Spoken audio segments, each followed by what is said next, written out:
Waalaikumsalam warahmatullahi wabarakatuh. Alhamdulillah, alhamdulillah. Rabbil alamin wa bihi nasta'in wa la ilaha illa waddin wa la ilaha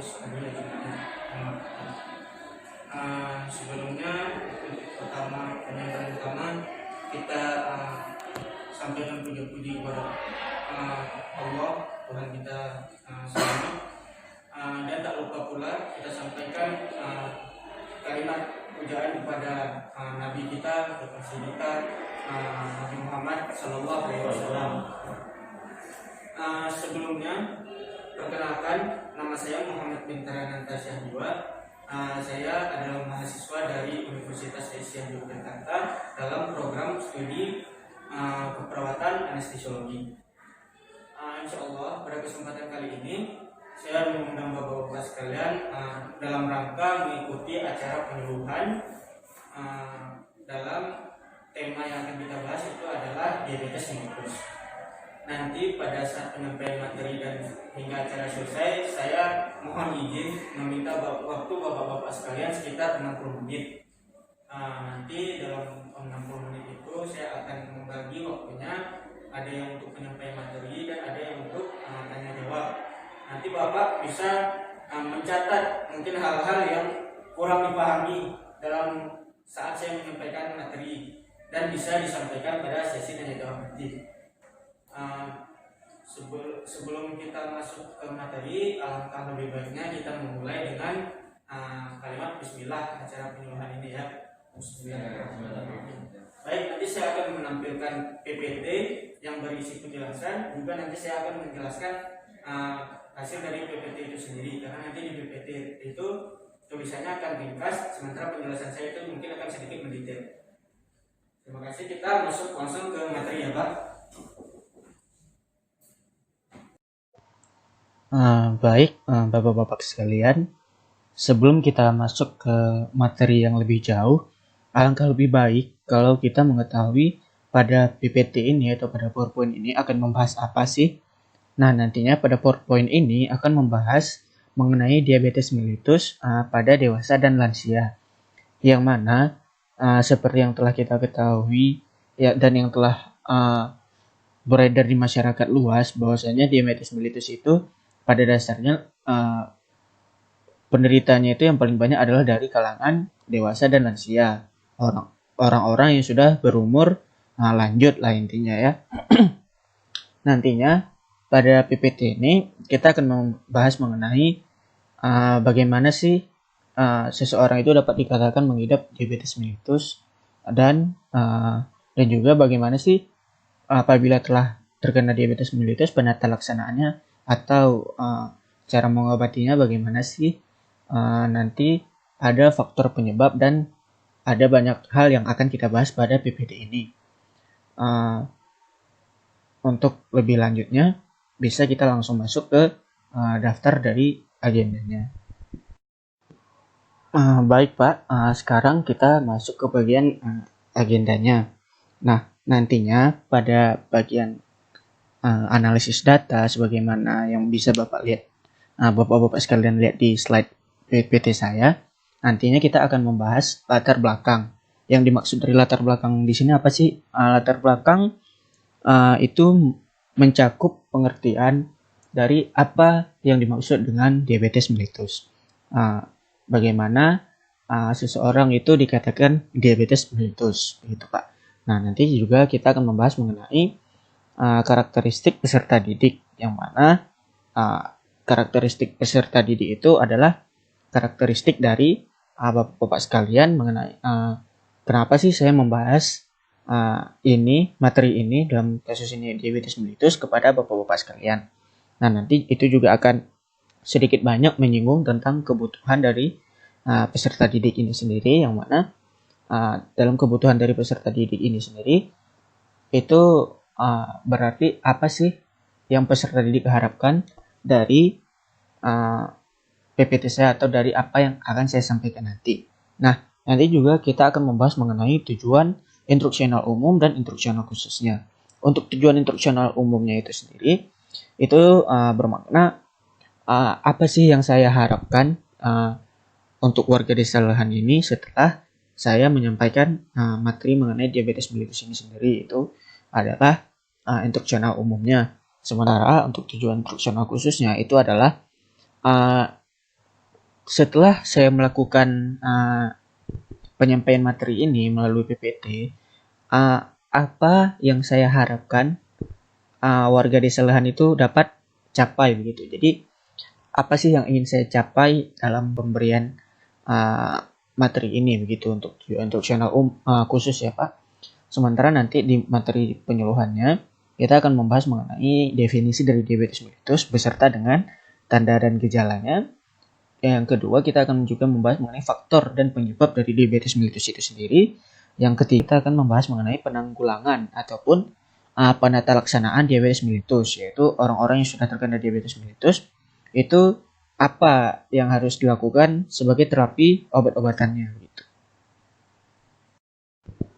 Nah baik Bapak-Bapak sekalian, sekarang kita masuk ke bagian latar belakang. Nah latar belakang dari diabetes mellitus itu adalah pengertian dari penyakit diabetes mellitus itu sendiri. Sebenarnya apa sih penyakit diabetes mellitus itu sendiri?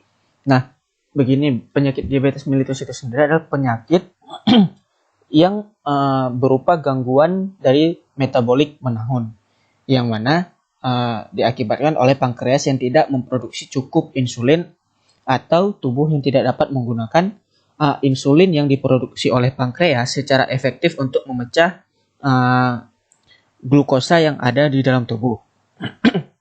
Nah, diabetes mellitus ini sendiri tidak hanya terdapat satu jenis ya Pak, itu terdapat beberapa jenis.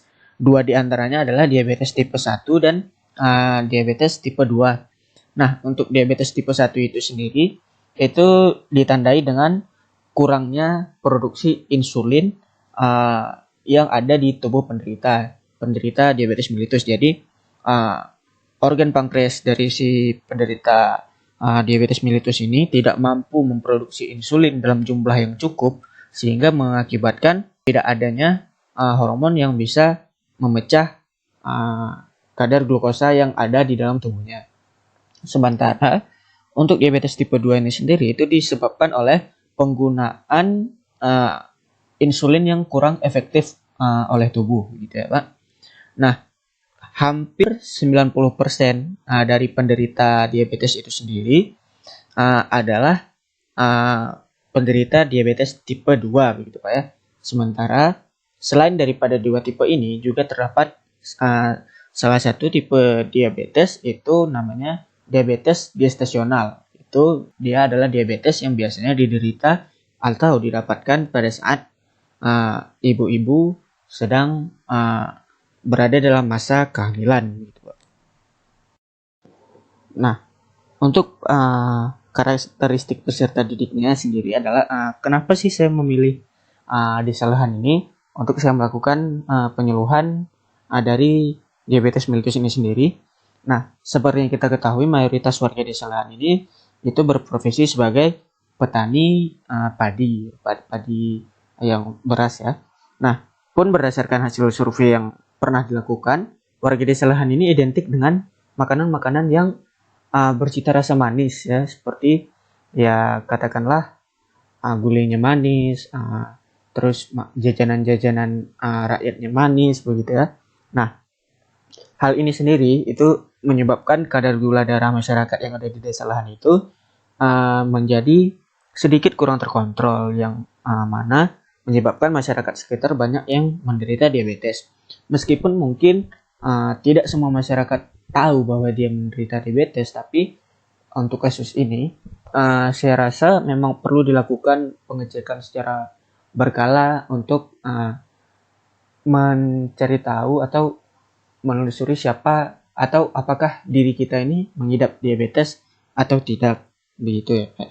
Karena kadar gula darah yang tidak terkontrol itu sendiri adalah salah satu atau bisa disebut menjadi pemicu dari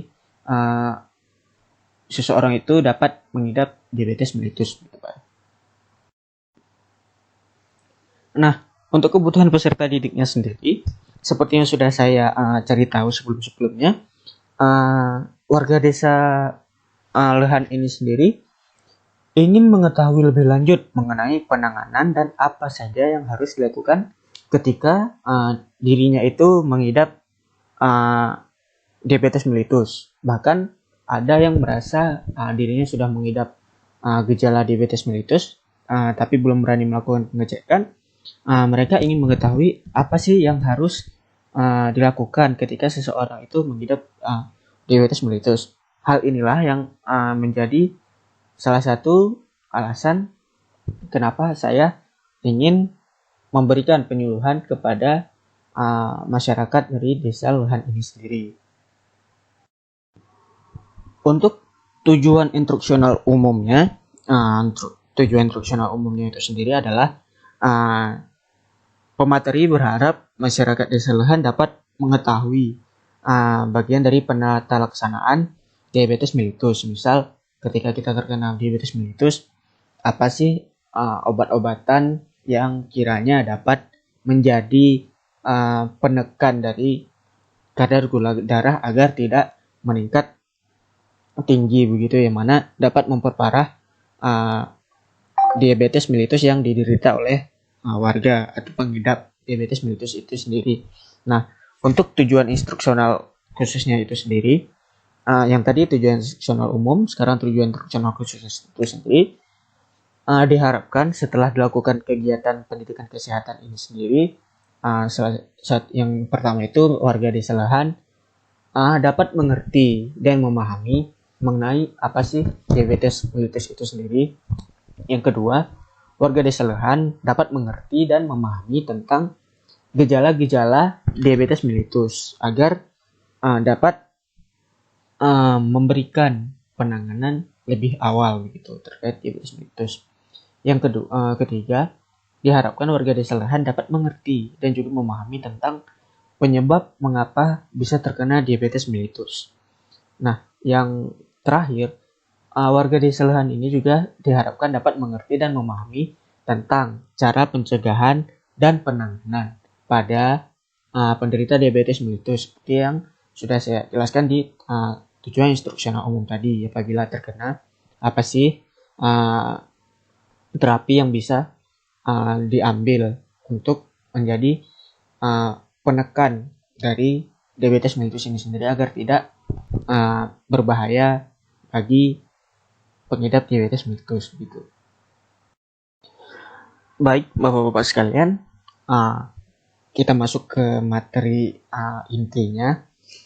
Untuk definisi dari diabetes mellitusnya sudah saya jelaskan di latar belakang tadi. Di latar belakang dari diabetes mellitus ini sendiri, apa itu diabetes mellitus, yaitu penyakit gangguan metabolik menahun akibat pankreas yang tidak memproduksi cukup hormon insulin atau tubuh yang tidak dapat menggunakan insulin yang diproduksi oleh organ pankreas itu tadi secara efektif. Nah, untuk gejala dari diabetes itu sendiri, seseorang yang sudah mengalami atau mengidap diabetes, gejalanya apa aja sih? Seseorang yang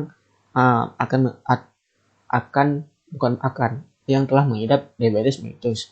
Nah, gejalanya itu salah satu di antaranya adalah yang pertama itu meningkatnya frekuensi buang air kecil, ya Pak ya. Hal ini biasanya dikarenakan sel-sel tubuh yang tidak mampu lagi untuk menyerap glukosa, sehingga ginjal itu mencoba mengeluarkan glukosa yang ada di tubuh itu dalam kadar yang sebanyak mungkin. Nah, akibat dari tubuh atau ginjal yang ingin mencoba mengeluarkan glukosa sebanyak mungkin ini sendiri, itu berdampak kepada penderita yang jadi lebih sering menginginkan untuk buang air kecil atau biasanya disebut kencing. Nah, mereka ini frekuensi dari buang air kecilnya itu sendiri lebih sering dibandingkan dengan orang normal. Nah, yang kedua itu adalah rasa haus yang berlebih. Nah, hal ini dikarenakan tubuh dari si pengidap diabetes mellitus ini berusaha untuk mengisi kembali kekosongan cairan yang disebabkan oleh seringnya buang air kecil itu tadi. Jadi, setelah dia sering buang air kecil, tubuh itu kan mengalami kekosongan cairan. Jadi, tubuh itu berusaha untuk mengisi apa yang kosong sehingga menimbulkan rasa haus yang berlebihan. Nah, uh, mereka juga pengidap diabetes mellitus itu biasanya mengalami kesemutan atau mati rasa. Hal ini dikarenakan saraf yang ada di tubuh seseorang yang mengidap diabetes mellitus itu mengalami pengrusakan oleh penyakit diabetes itu sendiri. Nah, selain daripada itu, orang-orang yang mengidap diabetes mellitus ini sendiri juga mengalami proses penyembuhan yang lambat apabila terjadi luka di tubuhnya, sehingga bisa berakibat pada terjadinya infeksi. Nah, kenapa sih mereka mengalami penyembuhan yang lambat? Itu biasanya terjadi karena pembuluh darah itu mengalami kerusakan akibat dari glukosa dalam jumlah berlebihan yang mengelilingi pembuluh darah dari pengidap diabetes dan arteri pengidap diabetes itu sendiri. Mereka juga akan mengalami penurunan berat badan yang dikarenakan hormon insulin ini tidak mendapatkan glukosa untuk sel yang digunakan sebagai energi. Dan mereka juga sering merasakan ya, dirinya itu lapar. Itu dikarenakan kadar gula yang sudah dibuang tadi itu merosot, tubuh mengira belum diberi makan sehingga menginginkan glukosa yang lebih banyak begitu, Pak. Untuk faktor penyebab dari diabetes mellitus ini sendiri itu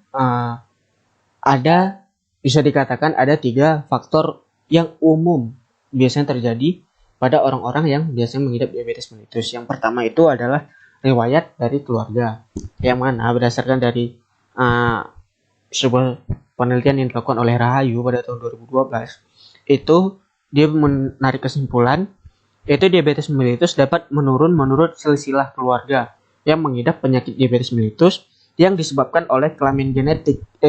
Maksud saya kelainan genetik yang mengakibatkan tubuh tidak menghasilkan insulin dengan baik. Nah, orang-orang dengan riwayat keluarga mengidap diabetes mellitus ini sendiri memiliki risiko lebih besar untuk terkena juga diabetes mellitus, sehingga bisa dikatakan diabetes mellitus ini penyakit yang menurun. Nah, yang kedua itu adalah umur.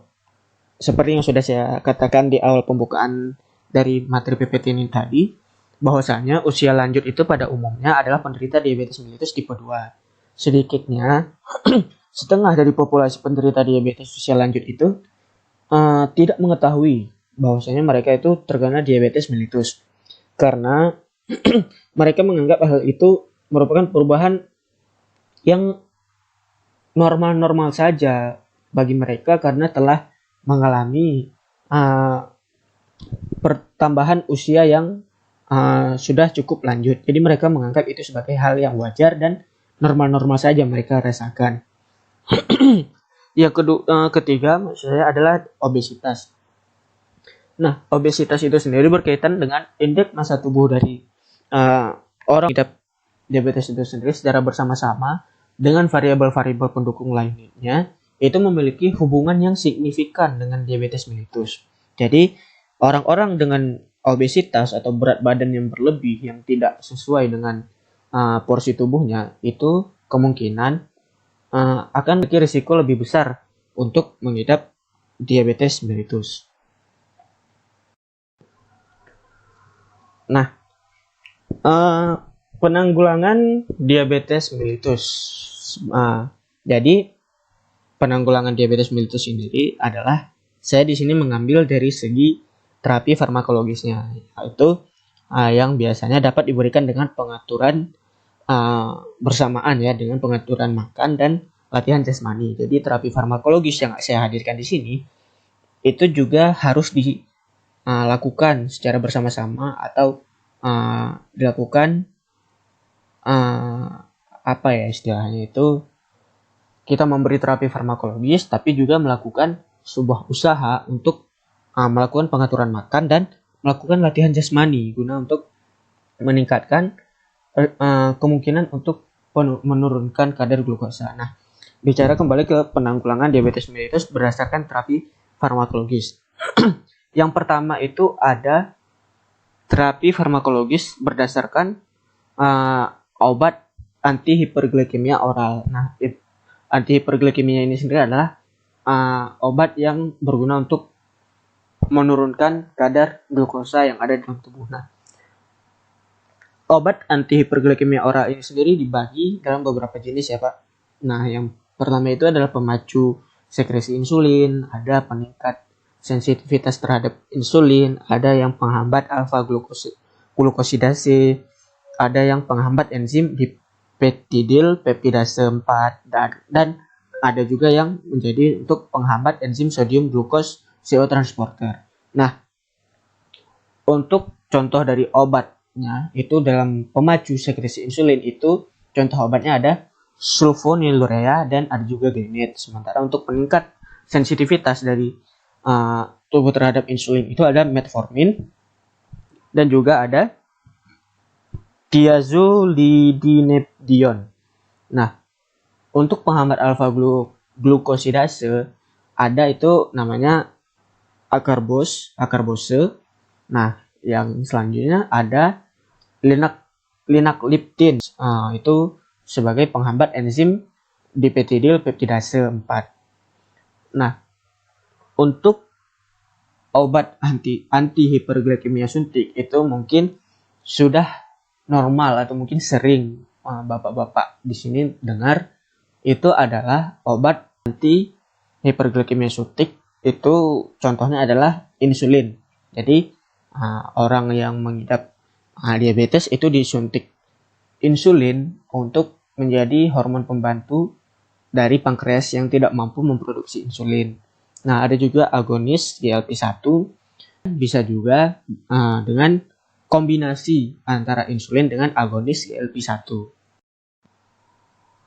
Nah, untuk PPT dan materinya sudah selesai untuk tahap ini, yang mana hal yang terakhir yang ingin saya sampaikan adalah bahwasanya untuk materi ini bahwasanya penata laksanaan atau mungkin bisa dikatakan terapi dari diabetes mellitus ini sendiri memang dapat dilakukan dengan terapi farmakologis, yaitu berupa obat-obatan. Tapi alangkah lebih baik jika pemberian obat-obatan itu juga dibarengi atau dikombinasikan dengan pola hidup sehat dan melakukan latihan jasmani, karena yang bisa menentukan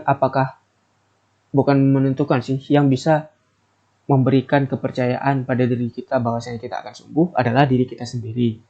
Nah, seperti yang kita ketahui, terapi farmakologis tadi itu akan menjadi kurang efektif apabila nanti tidak dibarengi dengan pola hidup yang sehat, pola makan yang sehat, dan juga latihan jasmani, gitu ya Pak.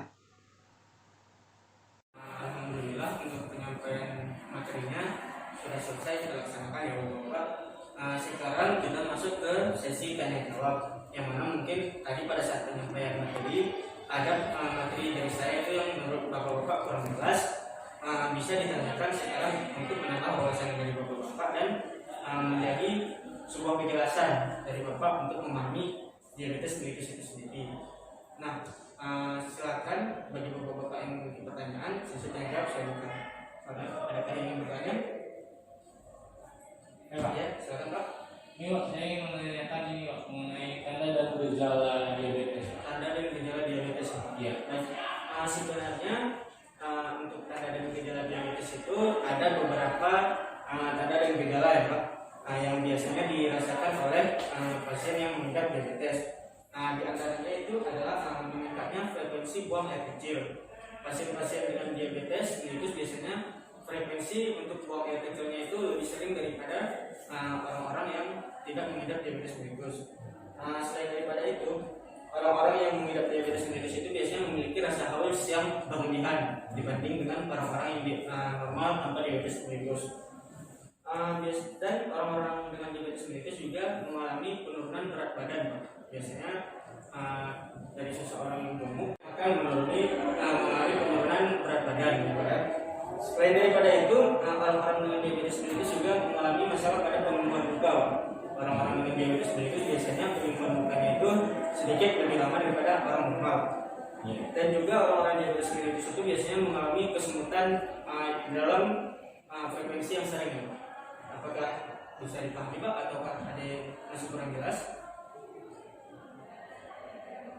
Sudah. Baik. Selain daripada itu adakah yang ingin bertanya? Saya, Baik, silakan Bapak. saya ingin bertanya, cara penanggulangan diabetes mellitus itu seperti apa Mas? Baik, terima kasih Pak. Pertanyaan yang bagus ya Pak. Jadi untuk penanggulangan diabetes mellitus itu salah satunya bisa dengan terapi farmakologis ya Pak. Ada terapi farmakologis. Nah, untuk terapi farmakologisnya itu sendiri dibagi dalam dua macam ya Pak. Ada terapi farmakologis obat anti hiperglikemia yang oral, dan ada yang obat anti hiperglikemia yang untuk suntik. Nah, biasanya obat anti hiperglikemia yang oral itu bisa glimid atau sulfonylurea. Sedangkan yang suntik itu biasa lebih umum di masyarakat, seperti misalnya insulin. Apakah kurang jelas Pak atau sudah jelas? Sudah jelas Mas. Terima kasih. Apakah masih ada pertanyaan? Iya Mas. Beliau silakan Pak. Untuk penyebab diabetes mellitus sendiri itu apa ya Pak? Faktor penyebab diabetes mellitus. Baik. Iya. Jadi untuk faktor penyebab diabetes mellitus itu juga seperti yang sebelum-sebelumnya itu memiliki beberapa macam ya Pak. Salah satu faktor penyebab utama itu, salah satu faktor penyebab yang sering terjadi itu faktor keluarga Pak, faktor riwayat keluarga. Jadi orang-orang dengan riwayat keluarga yang memiliki diabetes mellitus lebih besar kemungkinannya untuk terkena diabetes mellitus juga.